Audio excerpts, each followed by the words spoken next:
Iman is like a mobile নাম্বারে ভুল হইলে তাহলে আর বাদ বাকি কোনো কিছু মানে ভুল নাম্বার ফোন দিচ্ছি তারপর আধা ঘন্টা গল্প করছি তাহলে কি কাজ হবে না। বা এটা অ্যাকাউন্ট নাম্বারের মতো, অ্যাকাউন্ট নাম্বার ভুল হয়ে গেছে, টাকা পাঠাই দিচ্ছি 10 লাখের জায়গায় 20 লাখ, কাজ হবে না। তো এই জন্য ইমানের মধ্যে কোনো ছাড় নাই। ইমানের আন্ডারস্ট্যান্ডিং ইজ ভেরি ইম্পর্টেন্ট। যদিও মেজরিটি মানুষ আমরা আজকে আধুনিক শিরক ব্যাপারটা বুঝি না, আধুনিক ইমানের সাথে সেকুলারিজমের সংঘাত আমরা বুঝি না। তো এটা একটা ইম্পর্টেন্ট জায়গা, যে কারণে আমাদের প্রচুর মানুষ আছে আমরা ইমান হারাই ফেলছি, বাট আমরা জানি না যে আমরা ইমান হারাই ফেলছি। আর আমলের গুরুত্ব নিয়ে কথা বলছেন, বিশেষ করে রিসেন্টলি আমি এটা নিয়ে অনেক এমফেসাইজ করি।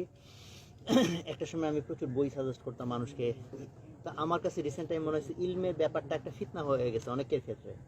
একটা হচ্ছে আমি যদি আলেম হওয়ার জন্য টার্গেট, একটা হচ্ছে বেসিক ইলম, এটা তো ফরজ, সেটা তো সবার লাগবেই, যে বেসিক ইলমটা আমার লাগবেই, সেটা নিয়ে তো কোনো কথা নাই। বাট এর বাইরে আমরা অনেকে আছে অনেক ঘাটাঘাটি করি, এই তফসির ঘাটতেছি, ওই হেদিসের রেফারেন্স হাতকে 8 টাকা না 20 টাকা একেবারে মানে রেফারেন্স সব বিতর্ক করতেছি। ওয়াইরাজ আমার বেসিক যে ফরজিয়াত ইলম সেটা আমার নাই। আর আমি যদি আলেম হওয়ার এফোর্ট দিতে চাই, এটা একটা সিরিয়াস এফোর্ট, এটা ক্যাজুয়াল এফোর্টে হবে না।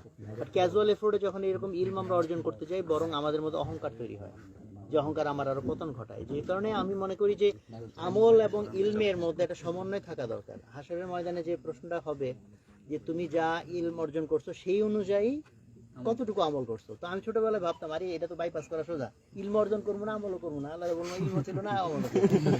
কারণ ইলম যদি বেশি হয় তাহলে তো ধরা খেয়ে যাবো না যে ইলম এত হয়েছে আমল কেন কম হয়েছে। তো বাট এই প্রশ্নটার একটা হাকিকত রিসেন্ট টাইম আমার কাছে খুব ফিল হয়, সেটা হইতেছে যে আমি ইলম বাড়াইলাম বাট আমার আমল বাড়াইলাম না, তাহলে এটা একটা গ্যাস খাওয়ার মতো বিষয়। সাধারণত আমার ধারণা একটা অহংকার পয়দা করে দেয় মানুষ। ইলমের একটা গরম আছে, যে গরম আমল দিয়ে ঠান্ডা করতে হয়। এই জন্য আমলের যে গুরুত্বের কথা বলছেন, কিন্তু ফরজ নামাজ না, জিকির আজকার এবং গুনাহ থেকে বেঁচে থাকা। যদি বলা হয় যুবকদের জন্য পরহেজগারি কি, আমি বলবো গুনাহ থেকে বেঁচে থাকা। আমি না, অনেক বড়রাই বলে গেছেন এই কথা। যুবকদের জন্য তাহাজ্জুদ গুজার হয় তো আলহামদুলিল্লাহ অনেক ভালো কথা, কিন্তু প্রাইমারি কন্ডিশন হচ্ছে আমি গুনাহ থেকে, বিশেষ করে চোখের গুনাহ থেকে আমি বেঁচে থাকি।